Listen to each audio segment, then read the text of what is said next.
శ్రీ గురుభ్యో నమ. శ్రీమాత్రే నమ. 21 జూన్ 2026 నుంచి 27 జూన్ 2026 వరకు గల కాలానికి రాశి ఫలితాలు ఏ విధంగా ఉన్నాయో తెలియచెప్పుకుందాము. ముందుగా గ్రహస్థితులు. వృషభ రాశిలో కుజుడు, ఇక మిథున రాశిలో రవి బుధుల సంచారము, కర్కాటక రాశిలో గురు శుక్రుల సంచారము, సింహరాశిలో చంద్ర కేతువుల యొక్క సంచారము, కుంభరాశిలో రాహువు, అలాగే మీన రాశిలో శనిగారు. వారాంతంలోకి 27 జూన్ వచ్చేసరికి బుధుని యొక్క గమనము కర్కాటక రాశిలోకి వచ్చి ఉండి వక్రత ప్రారంభమైంది. అలాగే చంద్రుని యొక్క సంచారము వృశ్చిక రాశిలోకి వచ్చి ఉన్నది. ఈ రెండు మార్పులు జరిగి ఉన్నాయి.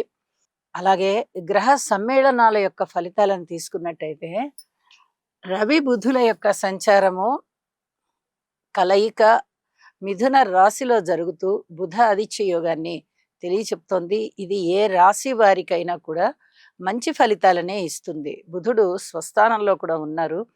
ఇది ఒక అదృష్టవంతమైన యోగం అనే చెప్పాలి. అలాగే గురు శుక్రుల కలయిక ధనయోగాలని, కీర్తి ప్రతిష్టలు పెరిగేటటువంటి యోగాన్ని చాలా వరకు అన్ని రాసుల వారికి కూడా ఆ మంచి ఫలితాన్నే ఇస్తుంది. అలాగే చంద్రకేతువుల యొక్క సంచారము కొంత అనుమానాస్పదమైనటువంటి ఆలోచనలని తీసుకుని వస్తుంది. ఇది కొంచెం అదుపులో పెట్టుకోవలసినటువంటి పరిస్థితి. అయితే చంద్రుని యొక్క గమనము 2.5 రోజు మాత్రమే ఉంటుంది కాబట్టి అంతగా భయపడవలసిన అవసరం లేదు. తీసుకునేటటువంటి నిర్ణయాలు ఏవైతే ఉన్నాయో ఒక్కసారి పునరాలోచించుకోండి. ఆ నిర్ణయాలనే తుది నిర్ణయాలుగా ప్రకటించుకోవద్దు. ఇది చెప్పదగినటువంటి సూచనగా తెలియజేస్తున్నాను. ఇక గ్రహాల యొక్క దృష్టుల విషయానికి వస్తే గురువు గారి యొక్క నవమ దృష్టి మీన రాశి మీద పడుతూ స్వస్థానాధీశుని యొక్క స్థితి సంచారము ఉచ్చలో ఉంటున్న కారణంగా అద్భుతమైన ఫలితాలు ఇస్తుంది. మీనరాశి వారికి ప్రత్యేకం. ఇది చెప్పదగినటువంటి సూచన. అలాగే శనిగారి యొక్క తృతీయ దృష్టి కుజుని మీద పడుతూ ఉన్నది. ఇది చాలా జాగ్రత్తగా ఉండవలసినటువంటి కాలం. ఇద్దరు శత్రుక్షేత్రాలలోనే ఉన్నారు. అలాగే తృతీయ లాభాలలో ఉన్నారు ఇద్దరు కూడా. అలాగే శనిగారి యొక్క తృతీయ దృష్టి ప్రత్యేకమైన దృష్టి కాబట్టి అది అత్యంత శక్తివంతమైనది.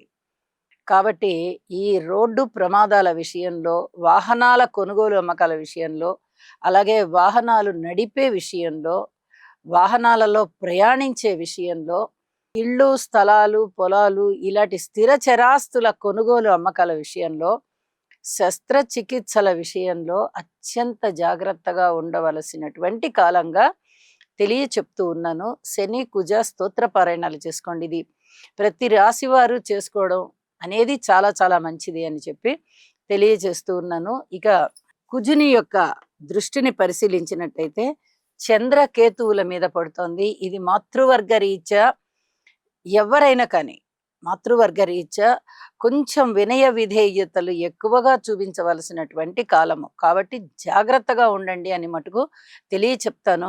అలాగే వారాంతంలోకి వెళ్ళేటప్పటికీ కుజుని యొక్క సప్తమ దృష్టి చంద్రుని మీద పడుతూ ఉన్న కారణం చేత ఇక్కడ చంద్రునికి నీచభంగం అయితే జరిగిపోయింది. కానీ ఈ దృష్టి ఫలితం కారణంగా ఏదైనా మెడిసిన్కి సంబంధించి, చేదు పదార్థాల వ్యాపారాలకు సంబంధించింది కొంచెం ఎక్కువ తక్కువలు ఉండడానికి అవకాశం ఉంటుంది. ఈ వ్యాపార వ్యవహారాలలో కొన్ని జాగ్రత్తలు పాటించుకుంటూ వెళ్ళండి అని చెప్పి మటుకు తెలియజేస్తూ ఉన్నాను. ఇక రాశుల్లోకి వెళ్దాము. కన్యారాశి. కన్యారాశి వారికి ఈ వారం రోజుల కాలంలోనూ 4 గ్రహాల యొక్క ఉనికి చాలా మంచి ఫలితాలను ఇస్తూ ఉండగా అవి ఏమిటి అనేది ఒకసారి తెలుసుకునే ప్రయత్నం చేద్దాం.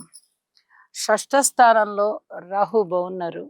దశమ స్థానంలో బుధుడు బాగున్నారు. బుధాదిత్య యోగము బాగుంది. అలాగే లాభస్థానంలో గురు శుక్రులు బాగున్నారు. 4 గ్రహాల యొక్క ఉనికి ఎప్పుడైతే చాలా బాగుందో కన్యారాశికి ఆటంకాలు తొలగిపోయి ధన ఆదాయం పెరగడం కానీ, లాభాల బాటలో ఉండడం కానీ, స్థిర చిరాస్తుల వృద్ధి జరగడం కానీ, ఉద్యోగ జీవితంలో కీర్తి ప్రతిష్టలు ఉండడం కానీ చాలా అద్భుతమైనటువంటి ఫలితాలు అన్నమాట. దశమ స్థానంలో రవి గారు ఇచ్చే ఫలితమే చాలా గొప్పగా ఉంటుంది. అలాగే రాస్యాధిపతి అయినటువంటి బుధుడు దశమాధిపతి కూడా అవుతూ దశమ స్థానంలోనే స్వస్థానంలో ఉండడం, ఇది చాలా అదృష్టవంతమైనటువంటి యోగం అని చెప్పాలి. అలాగే బుధాదిత్య యోగం. కాబట్టి ఉద్యోగ జీవితంలో రవిని చూసినా, బుధుడిని చూసినా, బుధాదిత్య యోగాన్ని చూసినా, ఏ రకంగా చూసినా కూడా ఈ ఉద్యోగ జీవితంలో చాలా చాలా అద్భుతమైనటువంటి మార్పులు జరుగుతాయి, ఉన్నతి జరుగుతుంది. ఉద్యోగం మారాలి అనుకునే వారికి మంచి అవకాశాలు ఉంటాయి, ఉన్న ఉద్యోగంలోనే ఉన్న వారికి మంచి అవకాశాలు ఉంటాయి, కీర్తి ప్రతిష్టలు ఉంటాయి, పై అధికారుల యొక్క మన్ననలు పొందుతారు, ప్రశంసలు ఉంటాయి, తోటి ఉద్యోగస్తుల యొక్క సహాయ సహకారాలు ఉంటాయి. చాలా అద్భుతమైనటువంటి ఫలితాలు ఇక్కడ ఉండడానికి అవకాశం ఉంది. అలాగే కుటుంబ జీవితం చాలా చాలా బాగుంటుంది, పిత్రార్జితం బాగుంటుంది, మాతృవర్గ రీత్యా బాగుంటుంది, స్త్రీలకి బాగుంటుంది, సంతాన రీత్యా బాగుంటుంది, భార్యాభర్తల అనుకూలత రీత్యా కూడా బాగుంది, వ్యాపారానికి కూడా చాలా వరకు అనుకూలమైనటువంటి పరిస్థితులు ఏర్పడుతూ ఉన్నాయి.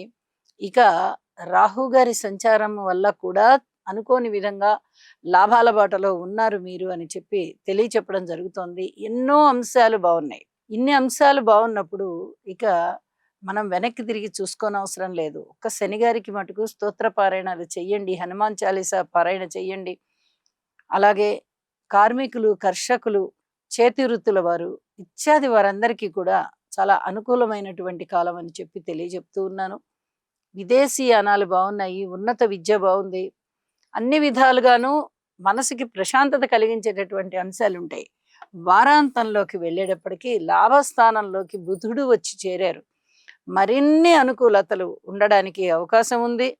అలాగే తృతీయ స్థానంలోకి చంద్రుడు వచ్చారు, ఇది కూడా చాలా అద్భుతమైనటువంటి ఫలితమే అని చెప్పి తెలియజేస్తున్నాను. అన్నదమ్ముల యొక్క సహాయ సహకారాలు మరింతగా బాగుండేటట్టుగా ఉన్నాయి అని చెప్పి తెలియజేస్తూ, దశమ స్థానంలో రవి గారి యొక్క స్థితి అలాగే ఉంటున్న కారణం చేత ఉద్యోగ జీవితంలో మటుకు అనుకూలమైనటువంటి ఫలితాలు ఉంటాయి అని చెప్పి మరీ తెలియజేస్తూ ఉన్నాను. ఇష్టదేవత ఆరాధన చేయండి, నవగ్రహాలకి నవధాన్యాలు దానం ఇవ్వండి, శనిగారికి పరిహారాలు చేసుకోండి, వీలైతే హనుమాన్ చాలీసా పారాయణ కూడా చేయండి. మరింత శుభప్రదమైనటువంటి అంశాలు మీకు ఉన్నాయి అని చెప్పి తెలియజేస్తూ ఉన్నాను. అలాగే ఇంకొక ముఖ్యమైన సూచన ఏమిటి అంటే, కొన్ని రోజులు బాగుంటే కొన్ని రోజులు బాగుండదు అనేలాంటి పరిస్థితి ఎప్పుడూ ప్రతి వాళ్ళకి వస్తూ ఉంటుంది. మొన్నటి వరకు కూడా చాలా ఇబ్బందికరమైనటువంటి పరిస్థితుల్ని ఎదుర్కొన్నారు మీరు. ఇప్పుడు ఆ ఇబ్బందికరమైన పరిస్థితులనన్నింటినీ దాటి అత్యంత శుభకరమైన పరిస్థితుల్లోకి మీరు వచ్చేశారు. గ్రహస్థితులు ఆ విధంగా మీకు అనుగ్రహిస్తున్నాయి. కాబట్టి కృతజ్ఞతా భావనతో నమస్కారం చేసుకోండి అని చెప్పి తెలియజేస్తూ ఉన్నాను. శుభం.